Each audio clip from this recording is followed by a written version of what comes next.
जिसने भी छुआ वो स्वर्ण हुआ, सब कहे मुझे मैं पारस हूँ। मेरा घर महाशमशान मगर मैं जिंदा शहर बनारस हूँ।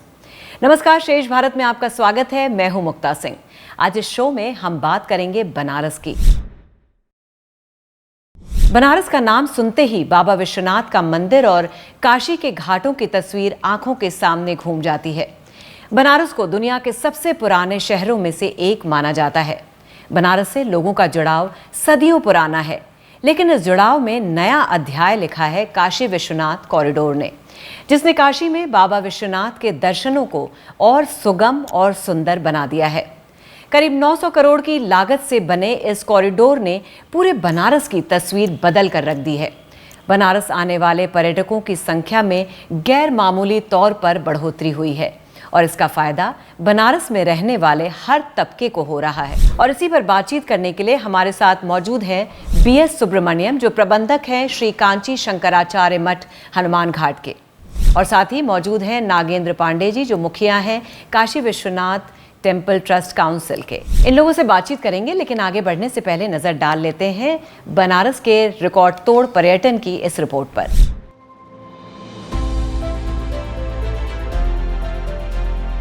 कॉरिडोर खुलने के बाद यहां आने वाले लोगों की संख्या में बेतहाशा बढ़ोतरी हुई है। पूरे देश से लोग अब बाबा विश्वनाथ के दर्शनों के लिए पहुंच रहे हैं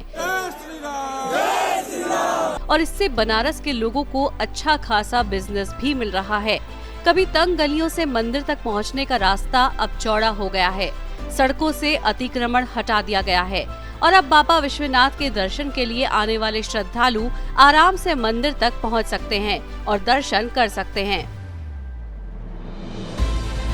कॉरिडोर ने कैसे बनारस की किस्मत चमका दी है, उसकी कहानी आंकड़े खुद कहते हैं। साल 2022 में बनारस में 7 करोड़ टूरिस्ट पहुंचे थे, जबकि साल 2023 के पहले ही क्वार्टर में 1 करोड़ से ज्यादा पर्यटक बाबा विश्वनाथ के दर्शनों के लिए पहुंचे थे। श्री काशी विश्वनाथ धाम लोकार्पण के उपरांत श्रद्धालुओं की संख्या में काफ़ी वृद्धि हुई है और देश के कोने कोने से श्रद्धालु आ रहे हैं।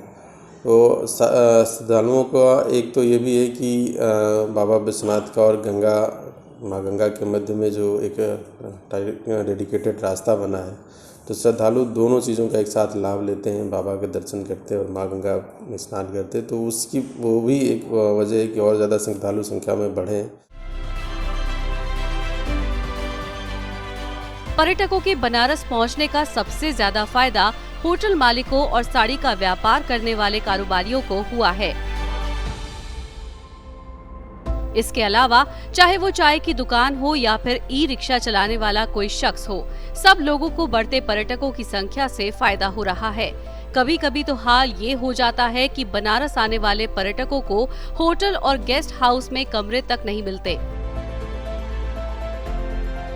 खासतौर पर ऐसे होटल और गेस्ट हाउस जो गंगा नदी के करीब बने हुए हैं। साड़ी का कारोबार करने वाले भी इससे काफी फायदा कमा रहे हैं। अपनी खूबसूरती के लिए मशहूर बनारसी साड़ी यहाँ आने वाले पर्यटकों की पहली पसंद रहती है। इससे साड़ी बनाने वाले कारीगर के पास भी काफी काम बढ़ गया है और वो भी आर्थिक तौर पर इसका फायदा उठा रहे हैं।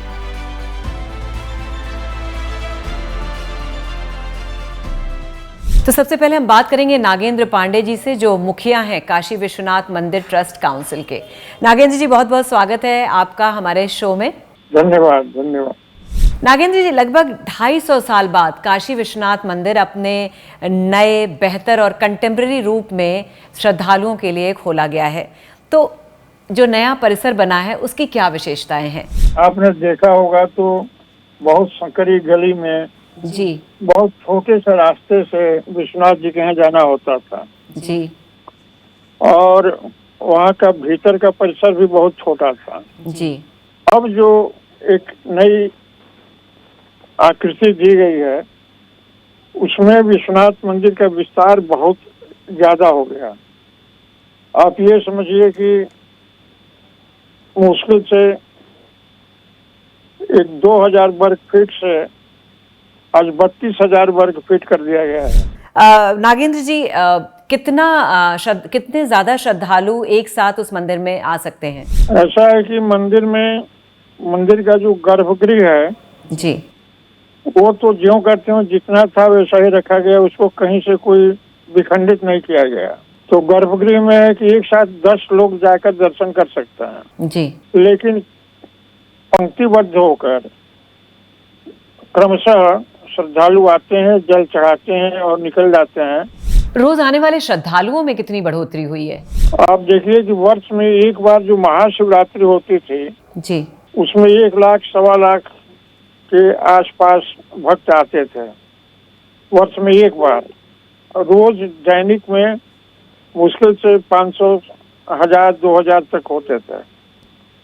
लेकिन अभी 1.5 लाख दर्शनार्थी प्रतिदिन आ रहे हैं, और शिवरात्रि के दिन तो हम लोगों ने लगभग 8 लाख श्रद्धालुओं को दर्शन करते देखा है।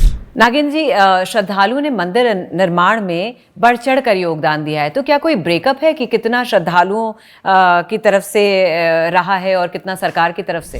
नहीं, ऐसा है कि हम लोगों ने जो एक हुंडी रखी है, मैंने 4-5 जगह पर रख दिया है दान पात्र। जी। तो एक दान पात्र हमारा माध्यम होता है कलेक्शन का। दूसरा होता है कि हेल्प डेस्क रखा है, जिसमें श्रद्धालु टिकट कटाकर विशेष दर्शन करने के लिए कुछ शुल्क देते हैं। तो ये इतना पर्याप्त है। जी। और सरकार की ओर से जितना भी दिया गया, अभी भी सरकार की ओर से दिया जा रहा है। तो मुझे लगता है कि दोनों के संयोग से, क्योंकि हमारी जो धनराशि आ रही है हुंडियों में, जी, वो भी लगभग 1 लाख 1.5 लाख प्रतिदिन आ रही है। यानी मान लीजिए कि महीने में तो और ज्यादा होकर 1 करोड़ के आसपास प्रति मास का कलेक्शन हो जा रहा है। जी। तो मंदिर के विस्तार से नागेंद्र जी लोकल इकोनॉमी पर भी तो काफी असर पड़ा है। लोकल इकोनॉमी पर तो ऐसा पड़ा है कि आप अभी आज बनारस के किसी भी होटल में जगह मांगिए नहीं मिलेगा। जी। सारे होटल 24 आवर्स फुल है ना। धर्मशालाओं में जगह नहीं रही। छोटे छोटे होटल बहुत बड़ा स्वरूप प्राप्त कर लिए हैं, और होटलों की संख्या इतनी खुलती जा रही है, मुझे लग रहा है कि हर महीने एक होटल नया तैयार हो जा रहा है। मंदिर का इतना विस्तार हो गया है तो मंदिर के अंदर नौकरियों में भी काफी इजाफा हुआ है। बहुत अधिक हो गया। जहाँ पहले 2 पुजारी 4 पुजारी रहते थे, आज आप समझिए कि हमारे कुल सेवादार मिलाकर 150 पर डे 24 घंटे काम कर रहे हैं। पुजारियों की संख्या बढ़ी है, सेवादारों की संख्या बढ़ी है, और 150 के आसपास जो है ये सुरक्षा कर्मी रखे गए हैं। तो ये लगभग कुल जोड़ लिया जाए तो 500 के आसपास लोगों को विश्वनाथ मंदिर में काम करने का अवसर मिल रहा है, उससे उनकी आमदनी बढ़ रही है। मंदिर के ही प्रांगण में रहने की भी सुविधा मुहैया कराई जा रही है, तो उसके बारे में कुछ डिटेल्स दे सकते हैं? नहीं, ऐसा वो बना दिया गया है जी, और वो फाइनल फिनिशिंग पर है। जी। रहने की जगह दिया जाएगा। और वृद्धों के लिए भी एक अलग से किया जा रहा है, साधु संन्यासियों के लिए एक अलग से प्रकल्प लिया गया है। जी। तो ये बहुत से ऐसे चीज हैं जो कि आवश्यक हैं, उसको हम लोग कर रहे हैं। तो आपको लगता है नागेंद्र जी कि जिस तरह से मंदिर के विस्तार के बाद आप देख रहे हैं किस तरह के फायदे हो रहे हैं, तो यही चीजें और मंदिरों पर भी, उसके लिए भी एक मास्टर प्लान बनाना चाहिए, जैसे वहाँ का दुर्गा मंदिर, संकट मोचन। काशी विश्वनाथ मंदिर में सुविधा ये थी कि वो पहले से ही गवर्नमेंट ने उसका अधिग्रहण कर लिया था, तो सरकार के अधीन था, उसका विस्तार किया गया। जी। मानस मंदिर सरकार के अधीन नहीं है, वो स्वतंत्र है। इसी तरह संकट मोचन मंदिर भी एक स्वतंत्र इकाई है, जो उन लोगों की इच्छा के बिना कुछ नहीं हो सकता। दुर्गा मंदिर भी ऐसा ही है। तो ऐसे में उन लोगों को जिनकी स्वायत्तता बाधित न हो, तो उनकी इच्छा के अनुसार ही उसको कुछ किया जा सकता है। दुनिया के कोने कोने से लोग वहां पर पहुंचते हैं अपनी आध्यात्मिक जिज्ञासा को पूरी करने के लिए। जो नए आने वाले श्रद्धालु हैं, उनके लिए आप क्या कहना चाहेंगे? नहीं, नए श्रद्धालु श्रद्धा भाव से आए, उनमें श्रद्धा है तभी आ रहे हैं।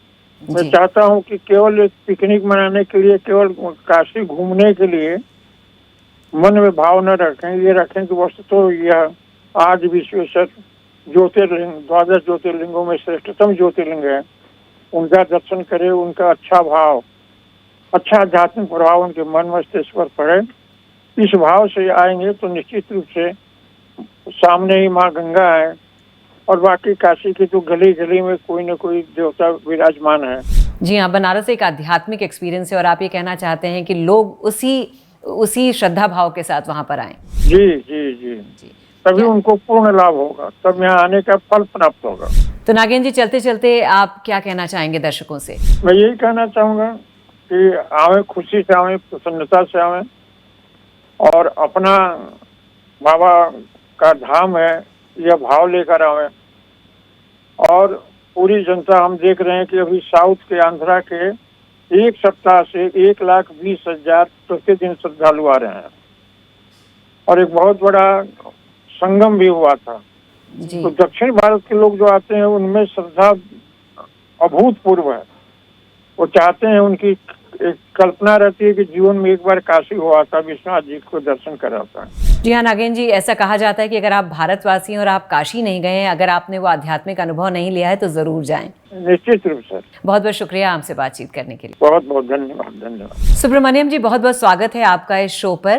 काशी विश्वनाथ मंदिर का नव निर्माण केवल एक मंदिर का निर्माण नहीं है, बल्कि एक शहर का रिवाइवल है, ये कहना कितना सही होगा? हाँ बिल्कुल, रिवाइवल तो कहेंगे ही, क्योंकि इससे जो है कि शहर का जो गंगा पट्टी का क्षेत्र है उसका भी विकास हो रहा है और जो है कि वहाँ की जो समस्याएं हैं इस मंदिर के परिप्रेक्ष्य में वो सबको भी ठीक किया जा रहा है।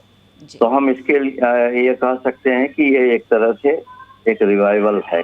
सुब्रमण्यम जी, आध्यात्मिक रूप से बनारस भले ही रिच हो, लेकिन अगर आप देखिए इंफ्रास्ट्रक्चरल प्रॉब्लम का शिकार हमेशा रहा है, तो इस नव निर्माण से हम ये कह सकते हैं कि एक कंटेम्प्रेरी सिटी बनने की तरफ ये पहला कदम है।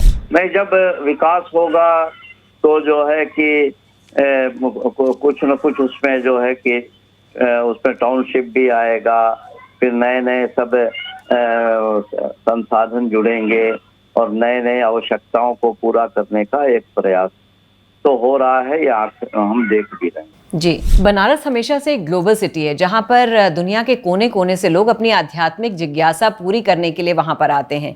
तो ये किस तरह का मैसेज जाता है उस ग्लोबल कम्युनिटी को? कुछ सालों से या कुछ दशकों से हम कह सकते हैं कि संसाधन के अभाव से लोगों का एक तरह से काशी के प्रति उदासीन होना स्वाभाविक था। लेकिन जब 14 नवंबर 2021 को इस कॉरिडोर का लोकार्पण हुआ, उससे जो है सभी जो आस्तिक हमारे जो भक्त हैं, श्रद्धालु हैं, उनके मन में एक बार निकट से काशी को देखने की एक अनुभूति जागृत हुई है। जी, तो इससे एक इकोनॉमिक रिवाइवल भी देखा जा सकता है। हाँ, ये तो बिल्कुल हम कह सकते हैं कि श्रद्धालुओं के आगमन से, तीर्थाटन के तीर्थ यात्रियों के आगमन से यहाँ का प्रत्येक समाज, वो चाहे नाविक समाज हो या ऑटो और रिक्शा चलाने वाला हो या टूर ऑपरेटर हो या जो है कि पंडा समाज हो, पुजारी समाज हो, ये सब जो है लाभान्वित हो रहे हैं, हुए हैं। और ऐसा हम निश्चित रूप से कह सकते हैं, कोई यह नहीं कह सकता कि हमारे पास इस समय रोजगार। तो आपको क्या लगता है कि इस पुनर्निर्माण प्रक्रिया को यहीं तक सीमित रखना चाहिए, या वहाँ के और मंदिर जैसे दुर्गा मंदिर संकट मोचन के लिए भी कुछ मास्टर प्लान तैयार होना चाहिए? हम और की बात तो हम नहीं जानते हैं, लेकिन अभी जो हुआ है उसको यथावत बनाए रख करके और जो है कि दर्शनार्थियों के लिए और सुगम व्यवस्था करना चाहिए, ताकि उनको जो है सरलता के साथ जो है कि अपने देवालय, अपने आराध्य देवों का दर्शन प्राप्त हो। आप लोग बहुत सालों से वहां पर, आपका परिवार है, तब के बनारस और विश्वनाथ मंदिर में और अब की स्थिति में आपको क्या फर्क लगता है? जो गंगा पट्टी काशी को हमको 3 तरह से देखना होगा। जी, एक आध्यात्मिक काशी, एक लौकिक काशी और एक ग्रामीण काशी।